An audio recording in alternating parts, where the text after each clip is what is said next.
before I hand it off to Colonel Bennet, who's going to talk specifically about this story, let's think about Sherman 90-day campaign from Chattanooga to Atlanta. And Sherman's got 3 armies, so I need 3 men. Here, here, here. So he's got the Army of the Cumberland, big army, 40,000 men, Thomas, and he would stick those guys right in front of the Confederates. And he had a little army, 10,000 men, Schofield, and he'd stick him off on one of the sides and make it look like he's coming this way. But this was his hammer. This was the Army of the Tennessee, which was Sherman's old unit. He loved these guys. 20,000 men roughly, and he'd use these guys, as these guys occupied all Johnston's Confederates, he'd use these guys to swing around and flank them, and that would force Johnston to constantly retreat. So this was his secret weapon. So when we get all the way to Atlanta and we cross the Chattahoochee River, this is always the middle, coming right at the Confederates. And Johnston's little plan was the last little bit of water was Peachtree Creek. And as they went down Peachtree Creek and started up the hill, Johnston was going to hit them. But he's relieved by Jefferson Davis because he's always retreating. And so who does he put in charge? John Bell Hood. So that delays this attack. Peachtree Creek does not go all that well. So now we're on the gates of Atlanta, and you've got this big army, 40,000 men, sitting there right at the Confederates.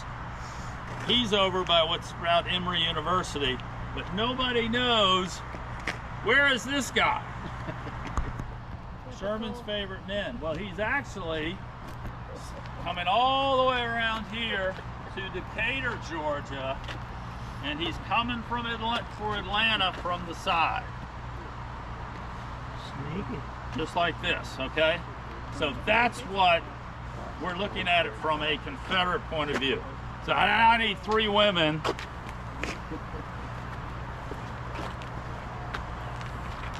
Okay. So we're simplifying here a little bit.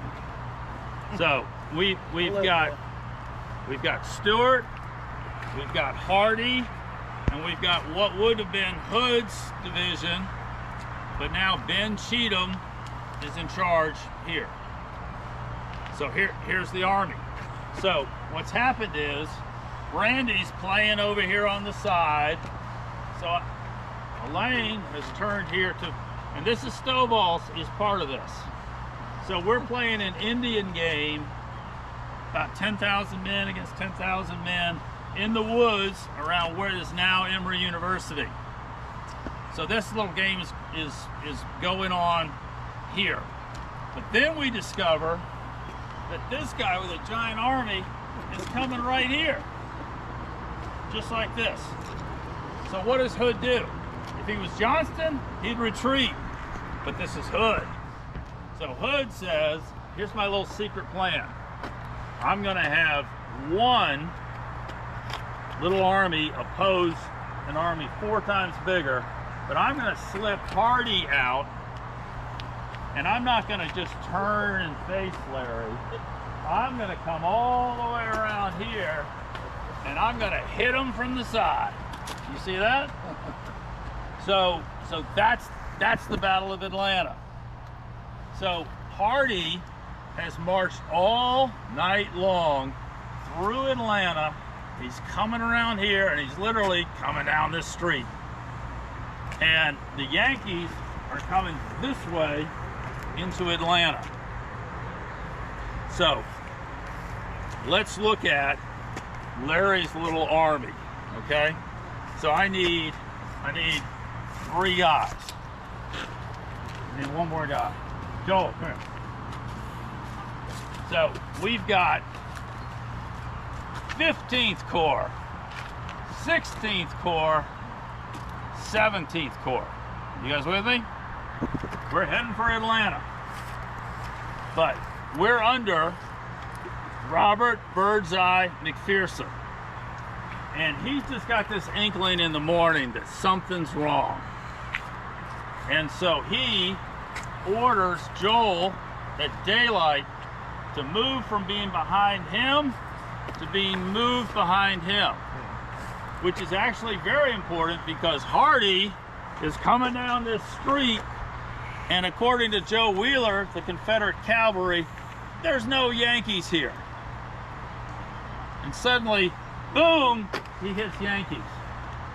And the Georgia general who was in charge, Walker's literally shot by a sniper and killed just as they're coming here. This fight doesn't seem to go well for Hardy, but Hardy's got 2 corps, and the other one is Patrick Cleburne. You ever heard of Patrick Cleburne? So these are the best of the Southern fighters, and they come charging right into here, and they start rolling this guy up because you're hitting him from the side. So he's falling back, and there's a gap here. Now you're McPherson, and you've been, this is where the battle started, so you're over here, and then you hear all this gunfire over here. So you get on your horse, and you're racing from here to here. But the Confederates are pouring in here. This spot, this open spot, is where we're standing. It's not going to go well for the general as he's running from here to here. So let's bring in the expert, Colonel Bennet. Good afternoon. Welcome to the McPherson Monument.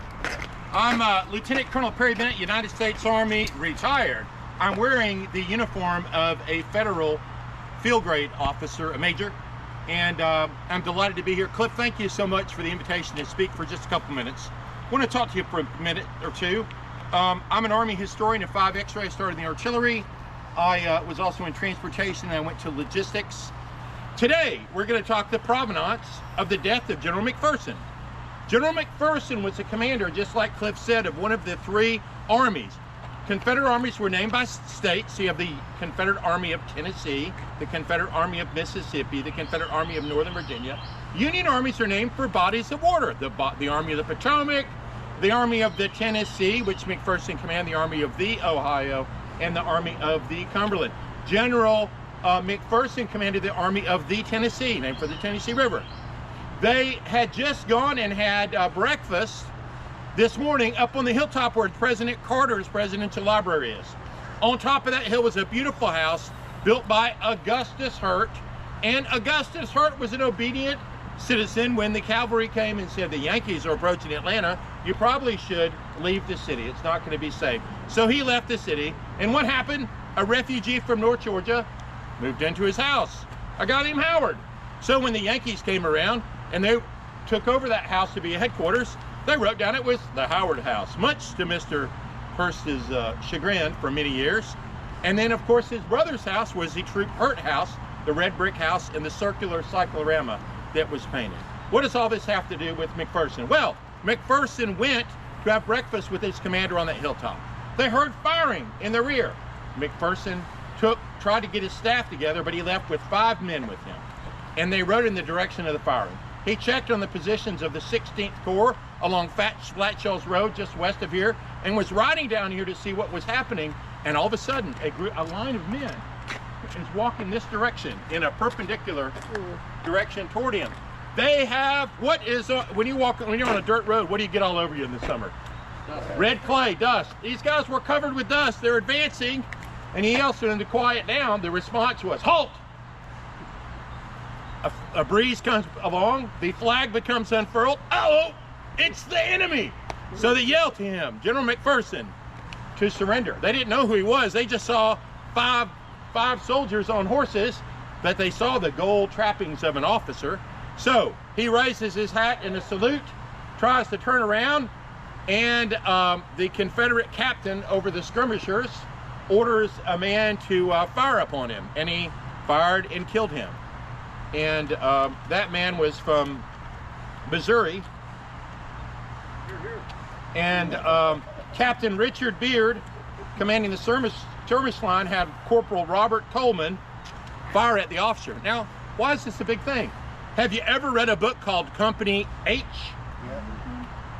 I was an officer in the Army. I go to the American Legion and the VFW, and these guys give me hell all the time. Sir, did you ever read that book, Company H? I said, yeah, it's a great account on understanding how the war was. You know what my favorite part is, sir? I said, I don't know what. He said, when he talks about officers, he talks about officers in there. I had to go back and read it. Sure enough, he did. Yep, I don't fire at any officers myself. They carry a sidearm and a sword to lead the men in battle.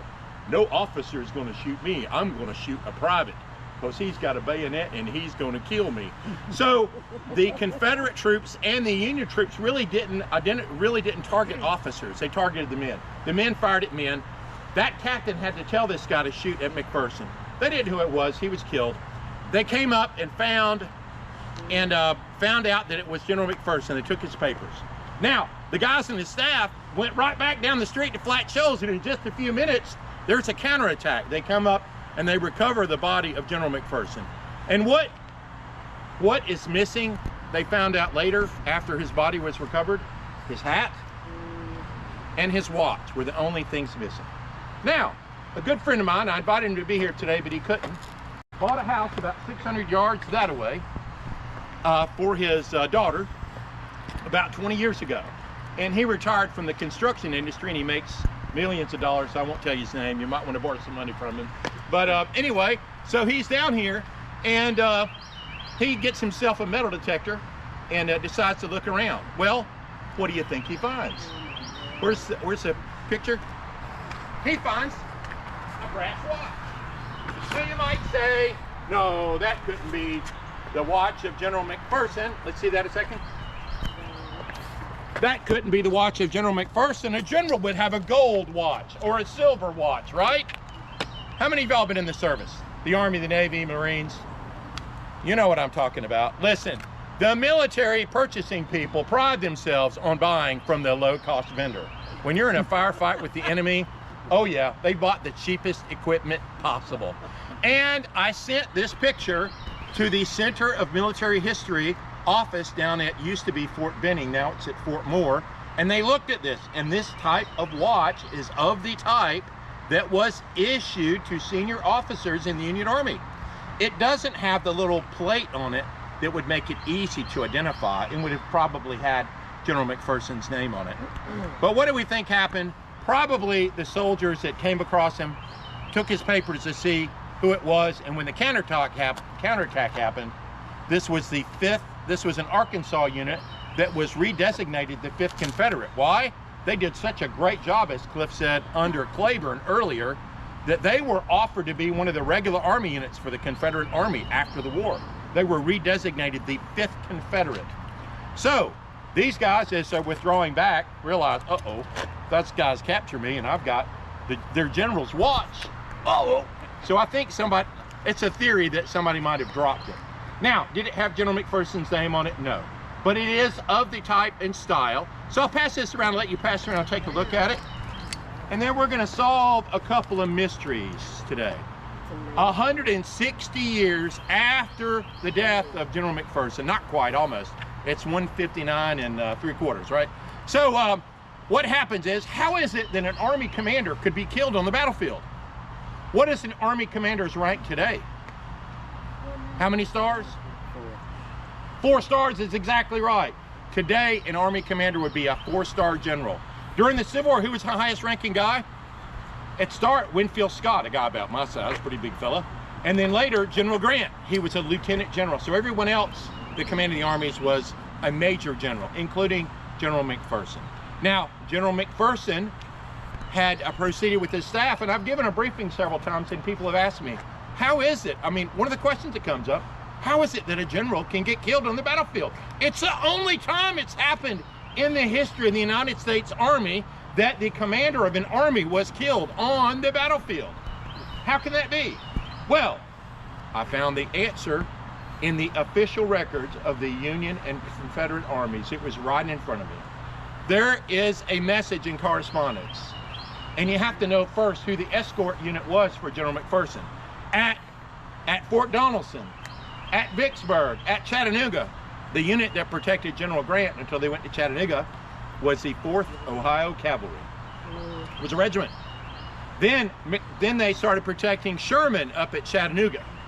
Then McPherson took over from Sherman, and they protected him all the way down here until the 15th of July, 1864, not even a week before the battle. And what happens? The War Department sends a telegram. The 4th Ohio Cavalry's enlistment is up on the 31st of July. They must be sent home immediately. So there'd been no problem with protecting the general up to this time, right? So what did they do? They took 50 new recruits and put them under a sergeant to protect the general. So let's circle back to the hilltop where the Carter Center is. McPherson goes over to have breakfast with the general, General Sherman, talk to him about a couple of things, wants to make some changes, has a conversation, and he hears the firing. So he goes to leave. Does he take his staff with him, his protection? No. These new recruits are cooking breakfast and they can't be hurried. So he leaves with 5 guys with him. And he travels down here, encounters the 5th Confederate Infantry. He's told to halt. He's shot from the horse. And we have the only commander in the United States Army, an Army commander ever to be killed on the battlefield.